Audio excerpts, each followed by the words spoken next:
भारत में अक्सर अंग्रेजी बोलने वाले व्यक्ति को विद्वान मान लिया जाता है। आप समझते हैं कि जिसकी अंग्रेजी जितनी ज्यादा अच्छी है, जो जितनी ज्यादा अंग्रेजी बोलता है, उसे हम उतना ही ज्यादा पढ़ा लिखा, प्रोफेशनल, स्मार्ट समझ लेते हैं। इंटरव्यू में अगर कोई अच्छी अंग्रेजी बोलता है तो उसका इंप्रेशन जो है वो ज्यादा अच्छा माना जाता है।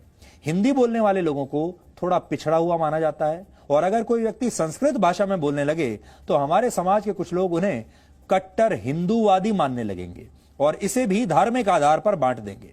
हमारे देश में अंग्रेजी को राष्ट्रभाषा और प्रांतीय भाषाओं से ऊपर जगह दी जाती है। यह संविधान में नहीं लिखा है, किसी कानून की किताब में नहीं लिखा है, लेकिन होता यही है। और अंग्रेजी को सर्वश्रेष्ठ मानने वालों की यही मानसिकता हमारे देश की शिक्षा व्यवस्था को वर्षों से, दशकों से खोखला कर रही है। बच्चों के मन में, छात्रों के मन में एक ही बात भर के रखी जाती है, आपको अंग्रेजी आनी चाहिए, अच्छी अंग्रेजी बोलो। संस्कृत को सभी भाषाओं की जननी यानी मां कहा जाता है, यानी हिंदी सहित बहुत सारी हमारी क्षेत्रीय भाषाओं का जन्म संस्कृत से हुआ है। इसके बाद भी हमारे देश में संस्कृत को महत्व नहीं दिया जाता, और जैसा हमने आपको कहा, संस्कृत को एक खास विचारधारा से जोड़कर देखा जाता है। लेकिन आज हम आपको भारत से 12,000 किलोमीटर दूर न्यूजीलैंड की संसद से आई एक तस्वीर दिखाना चाहते हैं, जहां भारतीय मूल के एक सांसद डॉक्टर गौरव शर्मा ने संस्कृत भाषा में शपथ ली।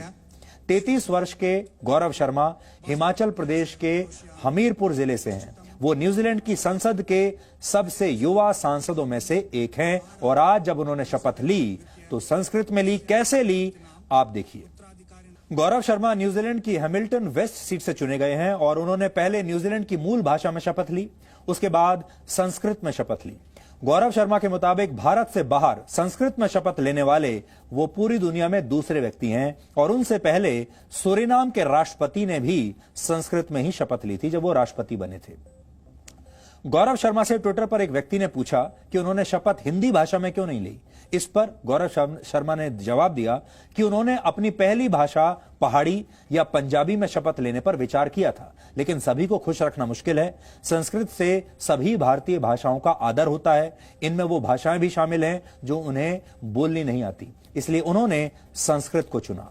पिछले हफ्ते बिहार में भी कांग्रेस के एक एमएलए शकील अहमद खान ने संस्कृत भाषा में विधानसभा में शपथ ली थी।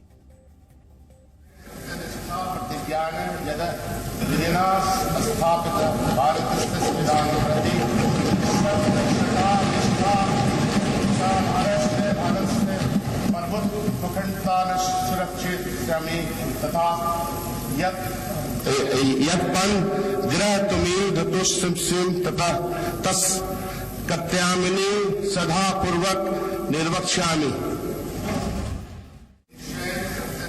तो यहां हम शकील अहमद की तारीफ करना चाहते हैं, प्रशंसा करना चाहते हैं कि उन्होंने संस्कृत में शपथ लेकर पूरे देश को एक बहुत अच्छा संदेश देने की कोशिश की है, और साथ ही अपने समाज में भी उन्होंने एक बहुत अच्छा सौहार्दपूर्ण संदेश दिया है।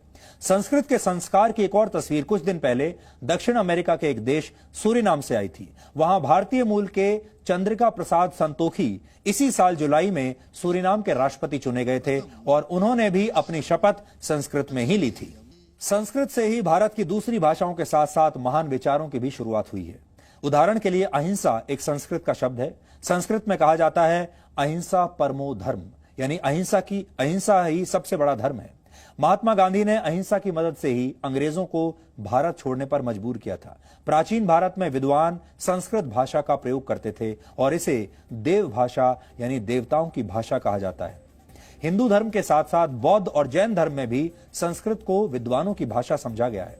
दुनिया के सबसे पुराने साहित्य ऋग्वेद, सामवेद, अथर्ववेद और यजुर्वेद संस्कृत भाषा में ही लिखे गए।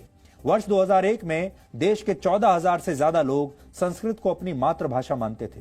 हालांकि वर्ष 2011 में ऐसे लोगों की संख्या बढ़कर 24,000 से ज्यादा हो गई। यानी संस्कृत के लिए ये एक अच्छी खबर है, उसका विस्तार हो रहा है। लेकिन ये संख्या अब भी बहुत कम है। जिस देश की बोलचाल और साहित्य की भाषा कभी संस्कृत हुआ करती थी, उस देश में सिर्फ 24,000 लोगों का संस्कृत को अपनी मातृभाषा मानना सोचने का विषय है। अगर आप ये मानते हैं कि संस्कृत एक प्राचीन यानी पुरानी भाषा है और ये आउटडेटेड हो चुकी है, तो इस विचार को बदल दीजिए। एक स्टडी के मुताबिक संस्कृत बोलने और सीखने से मस्तिष्क ज्यादा बेहतर तरीके से काम करता है। इससे आपकी याददाश्त तेज होती है। संस्कृत पढ़ने वाले छात्रों को गणित और विज्ञान जैसे विषयों में भी ज्यादा मदद मिल सकती है। संस्कृत एक प्रकार से भारत की सॉफ्ट पावर का प्रतीक है, जिसका भारत ने कभी प्रयोग नहीं किया। जर्मनी के 14 विश्वविद्यालयों और ब्रिटेन की 4 यूनिवर्सिटीज में संस्कृत पढ़ाई जाती है। हर वर्ष इन यूनिवर्सिटीज में दुनिया भर के छात्र दाखिला लेते हैं और संस्कृत पढ़ते हैं। भारत के अलावा चीन, तिब्बत, जापान, कोरिया, यूरोप और अमेरिका सहित दुनिया के 17 देशों में संस्कृत पढ़ाई जाती है। चीन, तिब्बत, थाईलैंड और इंडोनेशिया की भाषाओं में भी संस्कृत से मिलते जुलते शब्द हैं। संस्कृत के बारे में हम आपको आगे भी और ज्यादा जानकारियां देते रहेंगे।